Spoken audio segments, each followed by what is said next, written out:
ನಮಸ್ಕಾರ ಅಶ್ವವೇಗ ಡಿಜಿಟಲ್ಗೆ ಸ್ವಾಗತ. ನಾನು ಸಚಿನ್ ಹೆಮ್ಮಕ್ಕಿ.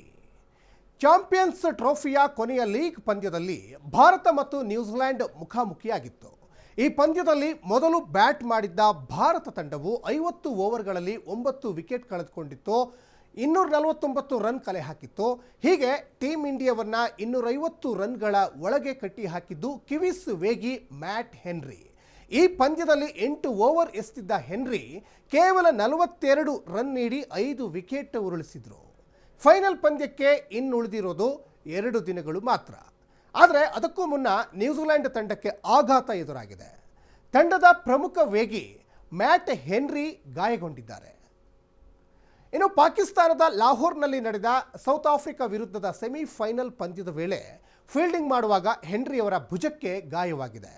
ಈ ಗಾಯದ ನೋವಿನ ಕಾರಣ ಮ್ಯಾಟ್ ಹೆನ್ರಿ ಅರ್ಧದಲ್ಲೇ ಮೈದಾನವನ್ನು ತೊರೆದಿದ್ರು.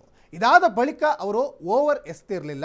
ಸದ್ಯ ಮ್ಯಾಟ್ ಹೆನ್ರಿ ವೈದ್ಯರ ನಿಗಾದಲ್ಲಿದ್ದು ಗಾಯದ ಕುರಿತಾದ ನಿಖರ ಮಾಹಿತಿ ತಿಳಿಲಿಕ್ಕೆ 1-2 ದಿನಗಳು ತೆಗೆದುಕೊಳ್ಳುತ್ತೆ ಅಂತ ವರದಿಯಾಗಿದೆ. ಅಂದರೆ ಭಾನುವಾರ ನಡೆಯಲಿರುವಂತಹ ಫೈನಲ್ ಪಂದ್ಯಕ್ಕೂ 1 ದಿನ ಮುಂಚಿತವಾಗಿ ಫಿಟ್ನೆಸ್ ಸಾಧಿಸಿದರೆ ಮಾತ್ರ ಅವರು ಕಣಕ್ಕಿಳಿಯಲಿದ್ದಾರೆ. ಇಲ್ದಿದ್ರೆ ಅವರು ಚಾಂಪಿಯನ್ಸ್ ಟ್ರೋಫಿ ಫೈನಲ್ ಪಂದ್ಯದಿಂದ ಹೊರಗುಳಿಯುವುದು ಖಚಿತ ಅಂತಲೇ ಹೇಳಲಾಗ್ತಾ ಇದೆ. ಇನ್ನು ಮ್ಯಾಟ್ ಹೆನ್ರಿ ಫೈನಲ್ ಪಂದ್ಯದಿಂದ ಹೊರಗುಳಿದ್ರೆ ನ್ಯೂಜಿಲೆಂಡ್ ತಂಡದ ಪಾಲಿಗೆ ಹಿನ್ನಡೆಯಾಗುವುದು ಖಚಿತ. ಯಾಕಂದರೆ ಹೆನ್ರಿ ಭಾರತದ ವಿರುದ್ಧ ಅತ್ಯುತ್ತಮ ಬೌಲಿಂಗ್ ಪ್ರದರ್ಶನ ನೀಡಿದ ದಾಖಲೆ ಹೊಂದಿದ್ದಾರೆ. ಟೀಮ್ ಇಂಡಿಯಾ ವಿರುದ್ಧ ಇದುವರೆಗೂ 11 ಪಂದ್ಯಗಳನ್ನಾಡಿರುವಂತಹ ಹೆನ್ರಿ ಒಟ್ಟು 21 ವಿಕೆಟ್ಗಳನ್ನು ಕಬಳಿಸಿದ್ದಾರೆ.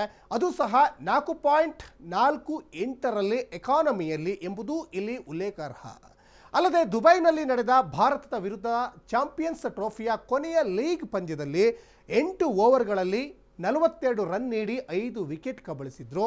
ಹಾಗೆಯೇ ಈ ಬಾರಿಯ ಟೂರ್ನಿಯಲ್ಲಿ ಅತ್ಯಧಿಕ ವಿಕೆಟ್ ಪಡೆದ ಬೌಲರ್ಗಳ ಪಟ್ಟಿಯಲ್ಲೂ ಕೂಡ ಹೆನ್ರಿ ಅಗ್ರಸ್ಥಾನದಲ್ಲಿದ್ದಾರೆ. ಹೀಗಾಗಿ ಮ್ಯಾಟ್ ಹೆನ್ರಿಯ ಅಲಭ್ಯತೆಯು ಟೀಮ್ ಇಂಡಿಯಾದ ಚಿಂತೆಯನ್ನು ದೂರ ಮಾಡಿದರೆ ನ್ಯೂಜಿಲೆಂಡ್ ತಂಡದ ಟೆನ್ಷನ್ ಹೆಚ್ಚಿಸಲಿದೆ.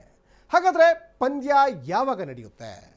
ಚಾಂಪಿಯನ್ಸ್ ಟ್ರೋಫಿಯ ಫೈನಲ್ ಪಂದ್ಯವು ಮಾರ್ಚ್ 9ರಂದು ನಡೆಯುತ್ತೆ. ದುಬೈನ ಇಂಟರ್ನ್ಯಾಷನಲ್ ಕ್ರಿಕೆಟ್ ಸ್ಟೇಡಿಯಂನಲ್ಲಿ ಜರುಗಲಿರುವಂತಹ ಈ ಪಂದ್ಯದಲ್ಲಿ ಭಾರತ ಮತ್ತು ನ್ಯೂಜಿಲೆಂಡ್ ತಂಡಗಳು ಮುಖಾಮುಖಿಯಾಗಲಿದೆ. ವಿಶೇಷ ಅಂದರೆ 2000ದ ಚಾಂಪಿಯನ್ಸ್ ಟ್ರೋಫಿ ಫೈನಲ್ ಪಂದ್ಯದಲ್ಲಿ ಭಾರತ ಮತ್ತು ನ್ಯೂಜಿಲೆಂಡ್ ಮುಖಾಮುಖಿಯಾಗಿದ್ವು. ಆದರೆ ಅಂತಿಮ ಪಂದ್ಯದಲ್ಲಿ ಟೀಮ್ ಇಂಡಿಯಾವನ್ನು 4 ವಿಕೆಟ್ಗಳಿಂದ ಸೋಲಿಸಿ ಕಿವೀಸ್ ಪಡೆ ಚಾಂಪಿಯನ್ಸ್ ಟ್ರೋಫಿಯನ್ನು ಎತ್ತಿ ಹಿಡಿದಿದ್ರು. ಇದೀಗ 25 ವರ್ಷಗಳ ಬಳಿಕ ಉಭಯ ತಂಡಗಳು ಮತ್ತೊಮ್ಮೆ ಚಾಂಪಿಯನ್ಸ್ ಟ್ರೋಫಿಯ ಫೈನಲ್ ಪಂದ್ಯ ಆಡಲಿಕ್ಕೆ ಸಜ್ಜಾಗಿ ನಿಂತಿದೆ. ಆದರೆ ಈ ಪಂದ್ಯಕ್ಕೂ ಮುನ್ನ ನ್ಯೂಜಿಲೆಂಡ್ ತಂಡದ ಪ್ರಮುಖ ವೇಗಿ ಮ್ಯಾಟ್ ಹೆನ್ರಿ ಗಾಯಗೊಂಡಿರೋದು ಇದೀಗ ಕಿವೀಸ್ ಬಳಗದ ಚಿಂತೆಯನ್ನು ಹೆಚ್ಚಿಸಿದೆ. ಇದಾಗಿತ್ತು ಈ ಹೊತ್ತಿನ ಅಶ್ವವೇಗ ಡಿಜಿಟಲ್. ನೋಡ್ತಾ ಇರಿ ಅಶ್ವವೇಗ ನ್ಯೂಸ್. ಇದು ಸತ್ಯಾನ್ವೇಷಣೆಯ ಓಟದಲ್ಲಿ.